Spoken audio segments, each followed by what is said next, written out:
প্রিয় দেশবাসী, আসসালামু আলাইকুম। আমি আপনাদের পান্না ভাই বলছি আমেরিকা থেকে।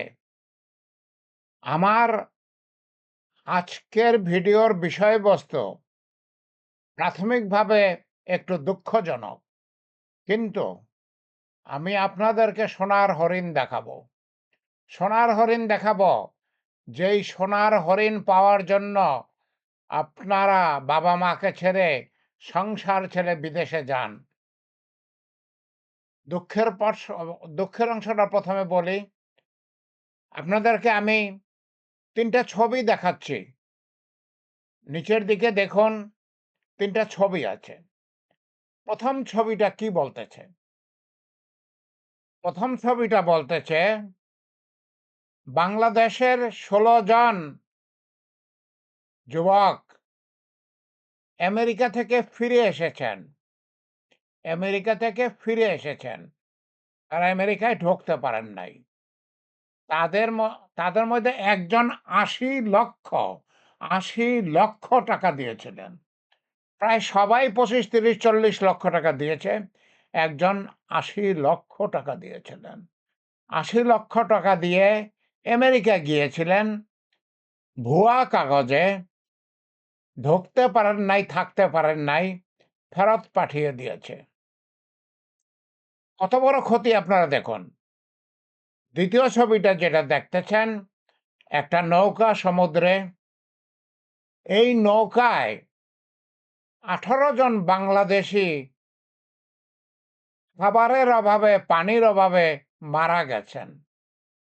খাবারের অভাবে, পানির অভাবে মারা গেছেন। তাদের লাশগুলো তাদের লাশগুলো সমুদ্রে ফেলে দিয়েছে। তাদের লাশগুলো সমুদ্রে ফেলে দিয়েছে। আহারে মা! আহারে বাবা!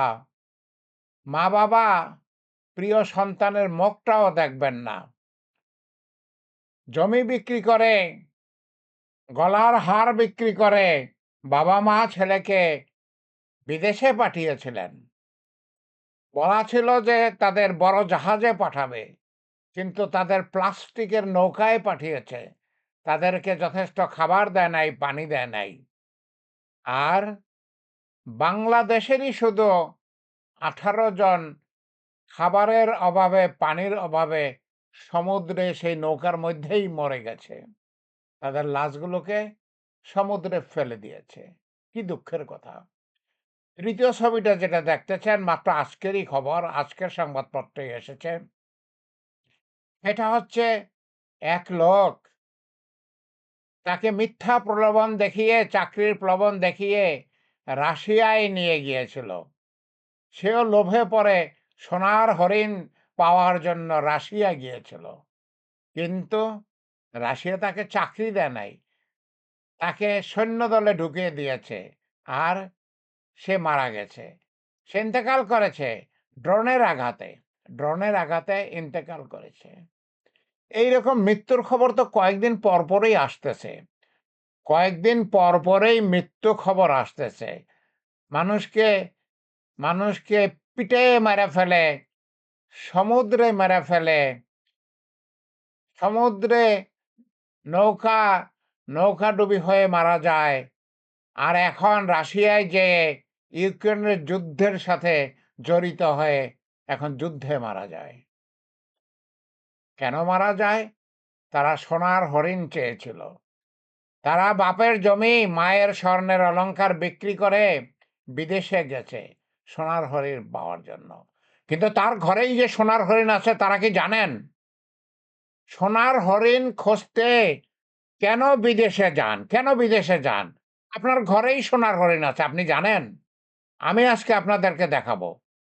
আমি আজকে আপনাদেরকে দেখাবো আপনার ঘরেই সোনার হরিণ আছে। কিভাবে? আপনার যদি মাত্র ১ কাঠা জমি থাকে, ১ কাঠা। যদি না থাকে তাহলে ১ কাঠা জমি আপনি কারো থেকে বর্গা নিবেন। ১ কাঠা জমি অল্প কয়েক টাকায় বছরে বর্গা পাওয়া যায়। ১ কাঠা জমি বর্গা নেবেন। আপনার যদি ১ কাঠা জমি থাকে, ১ কাঠা জমিতে কতটুকু? ৭২০ ফুট।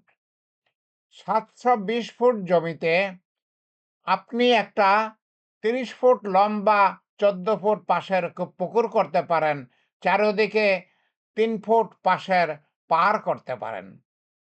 আপনি সেই পুকুর পাড়ে ফলের গাছ লাগাবেন, সবজি লাগাবেন। সেখানে আপনি মৌমাছি রাখবেন মধু হওয়ার জন্য। আপনি সেই পুকুরে মাছ চাষ করবেন, পুকুরে মাছ চাষ করবেন, পুকুরে হাঁস চাষ করবেন। আর কি করবেন? সোনার হরিণ যেটা সেটা করবেন। সেটা কি? সেটা হচ্ছে ঝিনুকের চাষ করবেন। ঝিনুক যেটার মধ্যে মুক্তা হয়। আপনি এই ১ কাঠায় আপনি যেই সাইজের, যেই আকারের পুকুরটা করলেন, সেখানে ৫,০০০ ঝিনুক চাষ করতে পারবেন। ৫,০০০ ঝিনুক চাষ করতে পারবেন। ১০ মাসে ঝিনুকে মুক্তা পুরো হয়ে যায়। ১০ মাস পরেই আপনি মুক্তটা তুলতে পারবেন। আবার নতুন ঝিনুক দিতে পারবেন। আবার ১০ মাস পরে নতুন, নতুন মুক্তা হবে। একটা মুক্তার দাম কত? প্রত্যেকটা ঝিনুকে কমপক্ষে ২ টা মুক্তা হয়। আপনি যদি বড় সাইজের ঝিনুক ব্যবহার করেন, তাহলে আপনি ৪ টা মুক্তাও পেতে পারেন। আপনি মুক্তার নিউক্লিয়াস, প্লাস্টিকের যে ফর্মা, সেটা হার্টের আকার হইতে পারে, সেটা মা লেখা থাকতে পারে, আল্লাহু লেখা থাকতে পারে, সেটা বিভিন্ন রকমের হইতে পারে, গাছের পাতা থাকতে পারে। আপনি যেই ফরম্যাটটা ভিতরে দেবেন, সেইটার চারদিকেই মুক্তা হয়। আমি আপনাদেরকে ফ্রি ট্রেনিং দেব। আমি আপনাদেরকে ফ্রি ট্রেনিং দেব। আমি বুঝাবো কিভাবে মুক্তা হয়। তা আপনি ৫,০০০ মুক্ত চাষ করতে ৫,০০০ ঝিনুক চাষ করতে পারেন। কমপক্ষে ২ টা মুক্তা হবে একেকটা ঝিনুক থেকে ১০ মাসে। তার মানে আপনি ১ বছরে ১.৫ বার আপনার ১০ মাসেই তো ঝিনুক হয়ে যাবে। ১০ মাস পর আবার নতুন করে আপনি ঝিনুক দিবেন। আপনার ঝিনুক হতেই থাকবে প্রতি ১০ মাসে। একটা ঝিনুকের দাম ৳৫০০। এখন আপনি হিসাব করে দেখুন, আপনি যদি ৫,০০০ ঝিনুকের চাষ করেন, আপনার কমপক্ষে ১০,০০০ মুক্তা হবে। একটা মুক্তার দাম কত? কমপক্ষে ৳৫০০। আপনি যদি আপনার পুকুরের যত্ন নেন, আপনি যদি পুকুরের তাপমাত্রা বজায় রাখেন, আপনি যদি পুকুরের পিএইচ ঠিক রাখেন, আপনি যদি পুকুরে শ্যাওলা রাখেন, যথেষ্ট শ্যাওলা থাকে, তাহলে আপনার মুক্তা অনেক শাইনি, অনেক চকচকে মুক্তা হবে। সেটা ৳১,০০০ পর্যন্ত বিক্রি হতে পারে একটা। কিন্তু আমি ৳৫০০ ধরলাম, সবচেয়ে নিচের দামটাই ধরলাম। আপনি ৳৫০০ দামে যদি এই মুক্তাগুলো ১০,০০০ মুক্ত বিক্রি করেন, আপনার খরচ বাদে লাভ থাকবে ৳৬০,০০,০০০। ৳৬০,০০,০০০। বিদেশে যেয়ে কয় টাকা কামাই করেন? বিদেশে যেয়ে কয় টাকা কামাই করেন?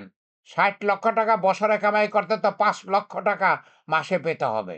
আপনি ৳৫,০০,০০০ মাসে বেতন পান? আপনি সৌদি আরবে যান, অন্যান্য অন্যান্য রাষ্ট্রে যান, ৳৫০,০০০ বেতন পান। তারপর আবার নিজের খরচ আছে। আর এটা আপনি বাড়িতে আপনার বাবা-মায়ের কাছে থেকে, আপনি যদি বিবাহিত হন আপনার স্ত্রীর কাছে থেকে, সন্তানদের কাছে থেকে করবেন। সন্তানদের কাছে থেকে, বাবা-মার কাছে থেকে করবেন। আপনার সে কষ্ট নাই। আপনি নিজের ঘরে আছেন। আর আপনি যেহেতু মুক্তার চাষ করেন, মানুষ আপনাকে সম্মানের চোখে দেখবে। তাহলে কোনটা ভালো? সোনার হরিণ পেয়েছেন? আপনি এক মাত্র ১ কাঠা জমির কথা আমি বললাম।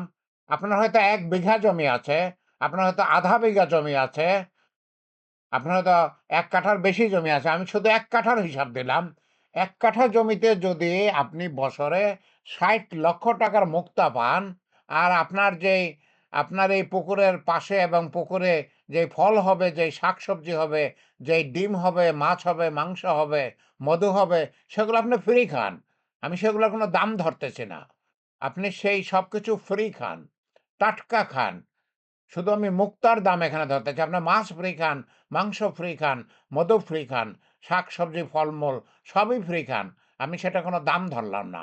শুধু মুক্তার দাম হবে বছরে ৳৬০,০০,০০০। আপনারা কি সোনার হরিণ পেয়েছেন? আপনারা কি সোনার হরিণ পেয়েছেন? দেখুন, আমাদের ঘরেই সোনার হরিণ আছে।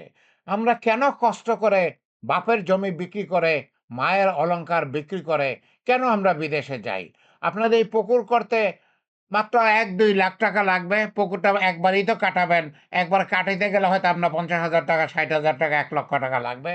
আপনার মুক্তা চাষ করার জন্য একটা ঝিনুক লাগে। একটা ঝিনুকের দাম সর্বাধিক ৳৪-৫ টাকা, না হয় ৳১০ টাকাই হলো। আপনি মুক্তার ভিতরে ২ টা যে নিউক্লিয়াস ঢুকাবেন, প্লাস্টিকের নিউক্লিয়াস, যেটা ইন্ডিয়া থেকে যে ভালো যেটা আসে সেটা ৳৫-৬ টাকা দাম। বাংলাদেশে প্লাস্টিকের যেটা তৈরি হয় সেটা ৳৩-৪ টাকা দাম। তাহলে আপনি একটা ঝিনুকে কয় টাকা খরচ করতেছেন? ৳১০ টাকা দিয়ে একটা ঝিনুক কিনতেছেন। আর ইন্ডিয়ার ভালো নিউক্লিয়াসটা যদি কিনেন ৬-৬ ৳১২ টাকা, ১০ আর ১২ ৳২২ টাকা। আপনার তো আর কোনো খরচ নাই। আপনি কিছু গোবর দিবেন, কিছু সার দিবেন, আপনি কিছু খোল দিবেন।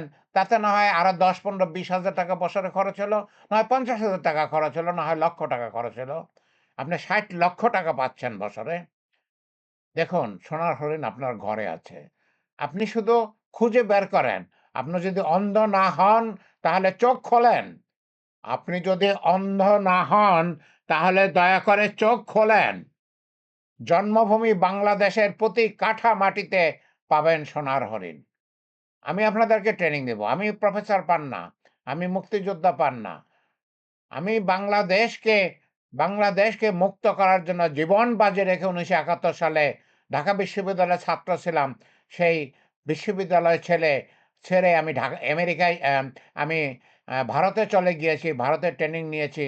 11 সেক্টরের কোম্পানি কমান্ডার হিসাবে, গেরিলা কমান্ডার হিসাবে কর্নেল তাহেরের সাথে আমি সম্মুখ সমরে যুদ্ধ করেছি। আজ আবার সময় এসেছে। আমি এখন বয়স হয়েছে আমার ৭৭ বছর বয়স। আমি এখন বাংলাদেশের জন্য আবার কিছু করতে চাই। সেই ১৭ বছর বয়সে আমি ভারতে গিয়েছিলাম। এখন ৭৭ বছর বয়সে আমি বাংলাদেশের জন্য আবার কিছু করতে চাই। আমার কিচ্ছু দরকার নাই। আপনি যে ৳৬০,০০,০০০ টাকা ইনকাম করবেন, আমাকে ১ পয়সা দিতে হবে না। আল্লাহ আমাকে যথেষ্ট দিয়েছেন। আমি ভালো আছি। আমি ভালো আছি। আল্লাহ আমাকে যথেষ্ট দিয়েছেন। আমাকে আপনার টাকা থেকে ৳১ টাকাও দিতে হবে না। আমি আপনাদেরকে ফ্রি ট্রেনিং দেব। আপনারা যদি আপনারা যদি ঝিনুক জোগাড় করতে না পারেন, আমি অল্প মূল্যে আপনাদের কাছে ঝিনুক বিক্রি করব। কারণ আমি ঝিনুকেরও চাষ করব, মুক্তারও চাষ করব। আমি বিক্রমপুরে আমার ২ একর জমি আছে। আমি সেই বিক্রমপুরের ২ একর জমিতে একটা বড় সমন্বিত কৃষি খামার করব। সেখানে আমি অনেক ঝিনুক উৎপাদন করব। আপনারা যদি ঝিনুক জোগাড় করতে না পারলে আমি কম দামে আপনাদের কাছে ঝিনুক বিক্রি করব। আমি ভারত থেকে ওই নিউক্লিয়াস আনবো। আমি আপনাদেরকে ভালো নিউক্লিয়াস সাপ্লাই দেব। আর যে সার, সেটা তো আপনারা কিছু সার লাগে, কিছু গোবর লাগে। আপনার বাড়িতে যদি গরু থাকে গোবর পাবেন। আপনি তাহলে আপনার যদি কয়েকটা হাঁস পালেন, আপনি হাঁসের বিষটা পচাইয়া পুকুরে দিতে পারেন। আপনি যেই আপনি যদি কোয়েল পাখি পালেন, আপনি সেই কোয়েল পাখির আ বিষটা আ পচাইয়া সেটা পুকুরে দিতে পারেন। তখন আপনার সার লাগবে না। তখন আপনার এই গোবরেই সারের কাজ হয়ে যাবে। ঠিক আছে? দেখুন, আমি মুক্তিযোদ্ধা পান্না, প্রফেসর পান্না। আমি বাংলাদেশে একটা কলেজের প্রফেসর ছিলাম, বকশীগঞ্জ কলেজে। আমি বায়োলজি ডিপার্টমেন্টের হেড ছিলাম। আমি বাংলাদেশে বিসিএস অফিসার ছিলাম। আমি বাংলাদেশের ১ম যে বিসিএস অফিসারের যে ব্যাচ, সেই ব্যাচের বিসিএস অফিসার। আমি বাংলাদেশে সেই কলেজে ডিপার্টমেন্টের হেড ছিলাম। আমি বাংলাদেশ থেকে এমএসসি করে এসেছি। আমি প্রাণীবিদ্যায় ঢাকা বিশ্ববিদ্যালয় থেকে ১৯৭৩ সালে এমএসসি করেছি। আমি আমেরিকায় এসে বিএস, এমএস, পিএইচডি করেছি। আমি ৩৬ বছর যাবৎ আমেরিকায় থাকি, ১৯৯০ সাল থেকে। আমি জুলাই মাসের ১৪ তারিখে সকালবেলা ইনশাআল্লাহ ঢাকায় পৌঁছাবো। এরপর আমি ঢাকাতেই থাকবো। আমি আপনাদের সাথে কাজ করব। আমি আপনাদেরকে নিয়ে বাংলাদেশে একটা কৃষি বিপ্লব গড়ে তুলতে চাই। আমি আপনাদেরকে নিয়ে বাংলাদেশে একটা কৃষি বিপ্লব গড়ে তুলতে চাই। আসুন, আমরা কৃষিতে ঝাঁপিয়ে পড়ি।